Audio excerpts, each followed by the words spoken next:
আমার অপমান করা হয়েছে পুরো ফুল কমিউনিটি চ্যালেঞ্জ। আমি ব্ল্যাক সাকিব একা খারায় থাকবো, আমি ব্ল্যাক সাকিব কন্ট্রোভার্সি একা করি, কারো বাপের সাধ্য নাই একা করবো আমি। কে রাইবি বাংলাদেশ টপ ওয়ান, আলিফ গেমিং, প্রান্ত দাদা, ওবাইদুল ভাই, কে রাইবি আয় কে রে তুই ভাই?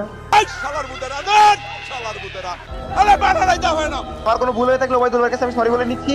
অবশ্যই টুকটাক কিছু ভুল আছে মেনে নিলাম, আমি সরি বলে নিলাম।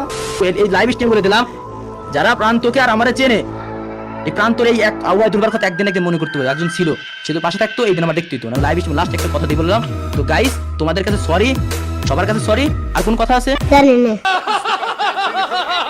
সরি সরি সরি গাইস, শুরুতেই তোমাদের সরি বলার কারণ হচ্ছে যেই ভিডিওটা আপলোড করার দরকার ছিল আমাদের 4-5 দিন আগে, সেই ভিডিওটা আপলোড দিতেছি আমি 4-5 দিন পরে। মানে কি বলবো, তোমরাই তো জানো তোমাদের আলফা সাকিব ভাই থাকে।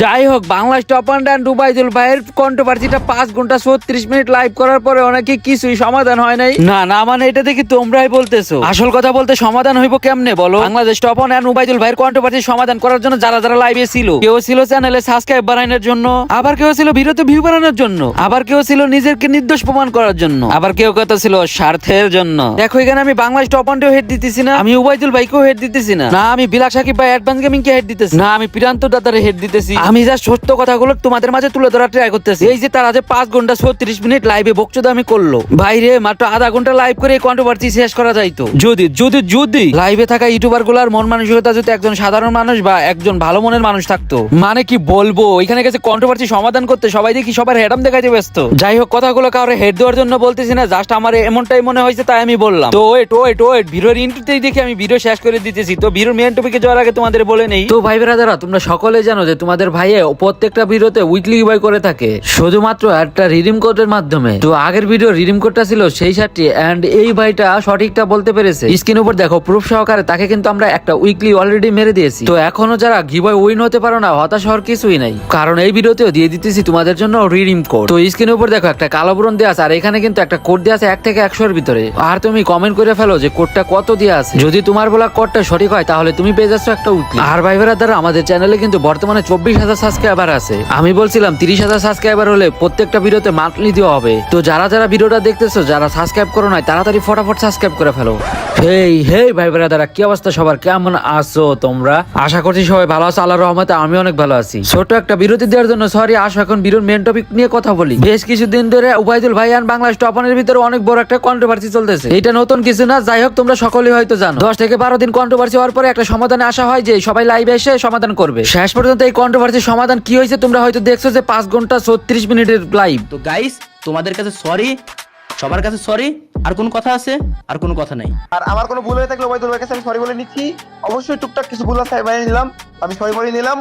বাকিটা এখানে যা হয়েছে সব ক্লোজ। আচ্ছা, বাংলাদেশ টপ অন এখানে ওবাইদুল ভাইয়ের কাছে সরি বললো কারণ বাংলাদেশ টপ অনে হালকা পাতলা ভুল আছে। আবার ওবাইদুল ভাইও বাংলাদেশ টপ অনের কাছে সরি বললো কারণ ওবাইদুল ভাইয়েরও একটু ভুল আছে। কিন্তু কন্ট্রোভার্সি সবকিছু শেষ হয়ে গেল।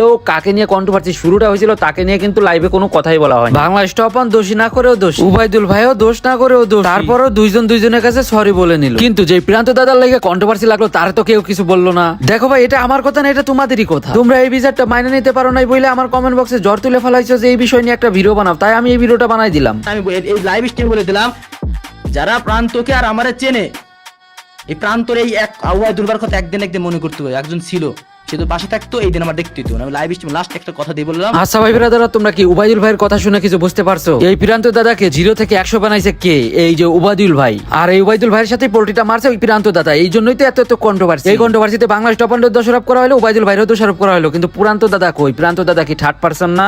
দেখো গাইস, প্রান্তকে নিয়ে আমার একটাই কথা, যেই ছেলে বন্ধুর মতো ভাইয়ের সাথে বেইমানি করছে, সে যে আমার তোমার সাথে বেইমানি করবে না, ওর অরেঞ্জের সাথে বেইমানি করবে না, কোনো গ্যারান্টি আছে? লাইভে কি সমাধান করলো আমি বুঝলাম না। যেহেতু বাংলাদেশ টপ অনের এখানে দোষ নাই, ওবাইদুল ভাইয়ের দোষ নাই, তাহলে দোষ কার? প্রান্ত দাদার। এইটা স্পষ্ট বোঝার পরও প্রান্ত দাদাকে নিয়ে লাইভে কোনো কথাই হয় নাই। আরে বোকাচোদা, যাকে নিয়ে কন্ট্রোভার্সিটা শুরু হইলো তাকে নিয়ে কোনো কথা হয় না, এটা কেমন বেচার রে ভাই? আমার একটা বিষয় দেখে খুবই খারাপ লাগছে যে যেই প্লেয়ারটা প্রান্ত দাদা ওবাইদুল ভাইয়ের সাথে আর খেলবে না, তাহলে বাংলাদেশ টপ অনের সাথে কেন খেলবে? এটা কেন বিচার? যে মাদারচোদের জন্য এত বড় কন্ট্রোভার্সি, সেই মাদারচোদে কমিউনিটি রাখা যাবে না। এই প্রান্ত দাদাকে নিয়ে লাইভে কোনো কথাই বলা হয় না, কারণ প্রান্ত দাদা নাকি বাংলাদেশের বেস্ট প্লেয়ার হয়ে গেছে। আরে বেটা, এমন বড় বড় প্লেয়ার কত কমিউনিটি আইলো আর গেল। ফ্রি ফায়ার কমিউনিটি কিন্তু ফ্রি ফায়ার কমিউনিটির জায়গায় আছে, তারপরে আরো কত ভালো ভালো প্লেয়ার জন্ম নিচ্ছে। দেখো ভাই ভিডিওটা আমার অনেক আগের কর, যার কারণে আমি আপলোড করতে চাইছিলাম না, কিন্তু আমার মনে হয়েছে লাইভে উবাইদুল ভাইকে ঠকানো হয়েছে, যার কারণে ভিডিওটা আপলোড করলাম। কারণ আমার কথা হচ্ছে যেই প্লেয়ারটা উবাইদুল ভাই টিমে খেলতে পারবে না, সেই প্লেয়ারটা কেন বাংলাদেশ টপানের টিমে খেলবে? যাকে নিয়ে এত ঝামেলা সে দুই টিম থেকেই বাদ হয়ে যাবে। আসলে ভাই তুমি কি মন থেকে একটু ভাইবে দেখছো যে উবাইদুল ভাইয়ের সাথে যেই কাজটা করা হয়েছে এটা কি ঠিক হয়েছে? যদি ঠিক না হয়ে থাকে এই ভিডিওর কমেন্ট বক্সে পুরো ধরে কমেন্ট করবে বয়কট প্রান্ত দাদা। এমন বেইমান স্বার্থপর আমাদের ফ্রি ফায়ার কমেন্ট দিতে চাই না। তো যাই হোক ভিডিওটা এই পর্যন্তই ছিল, তোমরা সুন্দর করে একটা কমেন্ট করে দিও। আর হ্যাঁ, আমার কথায় কোথাও ভুল আছে কিনা তোমরা কমেন্ট বক্সে জানাই দিও। আর আমার রোস্টিং ভিডিওগুলো তোমাদের কাছে কেমন লাগে এইটাও জানাই দিও। নেক্সটে কাকে নিয়ে রোস্ট করব এইটাও জানাই দিও। তো সবাই ভালো থাকো, আল্লাহ হাফেজ, আসসালামু আলাইকুম।